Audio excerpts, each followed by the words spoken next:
जय हिंद दोस्तों। All Indian jobs में आपका स्वागत है। मैं राहुल राज। आज बात करेंगे इंडियन कोस्ट गार्ड की जो डीवी की भर्ती है उसी के रिगार्डिंग हम बात करेंगे, उसके सिलेबस के बारे में। जो आपको ये भर्ती बहुत कम ही निकलती है लेकिन इस बार निकल के आ चुकी है, तो इसका सिलेबस क्या होगा आपका ये जानना ज़रूरी है। और इसके पहले वीडियो में आपको इस भर्ती का डिटेल बता दिया हूँ। चलिए फ्रेंड, ले चलते हैं डिटेल्स की ओर। अगर आपको कोई भी डाउट आ रहा है तो कमेंट सेक्शन में आप ज़रूर पूछ सकते हैं। तो फ्रेंड, वीडियो शुरू से करने से पहले बता दूं, आप मेरे यूट्यूब चैनल पर आए हैं तो आपसे एक रिक्वेस्ट है। भारतीय होने के नाते आप कमेंट सेक्शन में जय हिंद जरूर लिखिए, जिससे एक भारतीय को जय हिंद लिखने में कोई प्रॉब्लम नहीं आती है। तो मेरे वीडियो में आए हैं तो आपसे मैं रिक्वेस्ट करता हूं कि जय हिंद जरूर लिखें। चलिए हम बात करते हैं इसी डिटेल्स के। तो आपको डिस्प्ले पर दिख रहा होगा भारतीय तटरक्षक की जो भर्ती है, इसी की डिटेल में आपको कुछ बता दूं। जो आपको पदों की नाम यहाँ दिख रहा होगा, ठीक है, ये बैच 2021 की है, ठीक है। ये भर्ती 2020 में होंगी, ठीक है। तो डेट जो कल के आया है आपका 30 से आपका भरा रहेगा 30 नवंबर 2020 से आपको 7 दिसंबर 2020 तक आपको फॉर्म फिल होगा, ठीक है। इसमें कोई भी श्रेणी का पेमेंट नहीं लगेगा, मतलब चार्ज नहीं होगा। एडमिट कार्ड आपको 29 से 25 दिसंबर के बीच आ जाएगा। जनवरी में आपका एग्ज़ाम होगा, ठीक है। इसमें आपका सभी लोगों का कॉल आएगा, ठीक है। अब बात करते हैं इसकी डिटेल्स की ओर। थोड़ा सा डिटेल्स बस जान लेते हैं, उसके बाद सिलेबस की ओर चलते हैं। तो इसका जो जॉब लोकेशन होगा भारत के किसी भी स्थान में रहेगा। आपका डेट ऑफ बर्थ 18 से 22 सामान्य वर्गों के लिए, ओबीसी के लिए 25 और SC/ST के लिए 27 वर्ग रहने वाला है, और पदों की संख्या 50 है, ठीक है। अब चलिए हम डिटेल चलते हैं सिलेबस की ओर।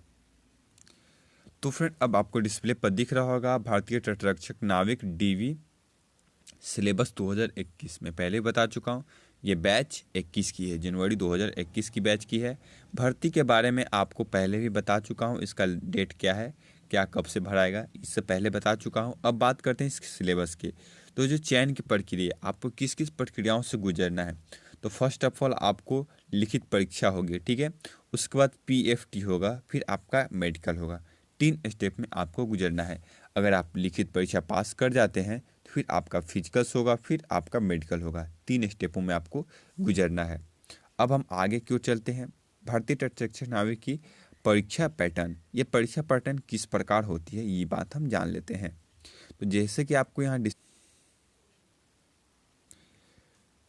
तो फ्रेंड, जैसे कि मैं पहले आपको बता चुका हूँ कि ये आपको 2021 की भर्ती है। ये सिलेबस के बारे में हम बात कर लेते हैं। तो सबसे आपको पहले बता दूँ कि इसमें लिखित परीक्षा होगी, फिर आपका PFT होगा, फिर आपका मेडिकल होगा। और जो ये आपका प्रश्न किस प्रकार से पूछे जाएंगे ये भी जानकारी हम लेते चलते हैं। तो जैसे कि आपको यहाँ डिस्प्ले पर दिख रहा होगा, पहले आपको वस्तुनिष्ठ प्रश्न होंगे। प्रश्नों के में आपको 2 प्रकार की भाषाओं रहेगी, हिंदी और इंग्लिश। दोनों भाषाओं में से जिन भाषाओं को आप उपयोग करना चाहते हैं कर सकते हैं। और परीक्षाओं में पूछे जाने की कुल संख्या होती है 80। आपके पास 80 प्रश्न रहेंगे, 60 मिनट का समय रहेगा, और आपको किस किस चैप्टर से क्वेश्चन रहेंगे आपको यहाँ साफ साफ दिख रहा होगा, ठीक है। गणित, समान विज्ञान, अंग्रेजी, समान जागरूकता, करंट अफेयर, समान ज्ञान और रीजनिंग। रीजनिंग में आपको मौखिक और गैर मौखिक दोनों रहने वाले हैं। चलिए अब बात करते हैं ये पैटर्न्स की। जो पैटर्न्स रहेंगे आपको 10+2 के आधारित रहेंगे। और यहाँ फिर बात करते हैं निगेटिव मार्किंग, नहीं कोई नकारात्मक अंक रहेंगे, मतलब आपका निगेटिव मार्किंग नहीं रहेगा। इन बार आगे जो आपने प्रश्न में गलती कर दी तो उसका निगेटिव मार्किंग कटता है, वो आपको नहीं रहेगा, ठीक है। हम बात करते हैं जो आपको यहाँ दिख रहा है PFT के लिए आपको 1 से 2 दिन में आपको करा लिया जाएगा रिजल्ट के बाद, ठीक है। अब बात करते हैं सिलेबस के। तो पहला आइकल क्या आता है, मात्रांक योग्यता के बारे में, जिसमें आपको किस किस चैप्टर्स रहेंगे। सरल गणित, औसत, प्रतिशत, समय और दूरी, क्षेत्रफल, लाभ और हानि, सरल चक्रवृद्धि ब्याज, समय और गति, निवेश। आपका इसी चैप्टर से आपका क्वेश्चन रहेगा। आपको मैं आशा करता हूँ कि सबसे अच्छा आप स्क्रीनशॉट ले लें, ठीक है। और गणित से किस किस में रहेगा आपको इसको भी यहाँ से आप स्क्रीनशॉट ले सकते हैं। चलिए अब बात करते हैं आगे की ओर। आगे जो बात करें हम सबसे पहले सामान्य विज्ञान, ठीक है। जो सामान्य विज्ञान में क्वेश्चन पूछे जाएंगे आपको 10+2 के आधार पर आपको रहेंगे। इसमें भी आपको फिजिक्स भी रहेगा, केमिस्ट्री भी रहेगा और बायो से भी क्वेश्चन रहने वाले हैं। इसी 3 में आपको क्वेश्चन आएंगे सामान्य विज्ञान से। उसके बाद आपको इंग्लिश से जो क्वेश्चन आएंगे आपको यहाँ साफ साफ दिख रहा होगा इंग्लिश से, जिस प्रोटेक्ट से आएंगे ये आपको दिखेगा। आप इसको स्क्रीनशॉट ले लें। मैं एक एक चैप्टर का नाम लूँगा तो बहुत लंबा ज़्यादा वीडियो जाने की वजह से मैं आपको सबसे आसान तरीका बताता हूँ कि आप स्क्रीनशॉट ले सकते हैं। उसके बाद हम बात करते हैं समान जागरूकता के लिए, जिसमें आपको हिस्ट्री, ज्योग्राफी, इकोनॉमिक्स और सारे भी चैप्टर से आपको रहने वाले हैं, जो आपको यहाँ दिख रहा होगा। इतिहास, संस्कृत, भूगोल, अर्थशास्त्र, भारतीय पर्यावरण और स्वास्थ्य, हिंदी भाषा मूल, इस सारे चैप्टरों से आपको रहने वाले हैं क्वेश्चन। आप इसको भी स्क्रीनशॉट ले लें। उसके बाद आपको फिर यहाँ आएंगे तो रीजनिंग के भी किस प्रकार रहेंगे क्वेश्चन यहाँ दिखे। चलिए अब बात करते हैं इसके नेक्स्ट स्टेप में पीएफटी के। पीएफटी में जो आपको होगा 1600 मीटर की रनिंग होगी, जो आपको 7 मिनट में क्वालिफाई करना है और 20 आपका सेटअप रहेगा, 10 आपका पुशअप रहेगा। ठीक है, जो आपको फिजिकल्स में यही होंगे।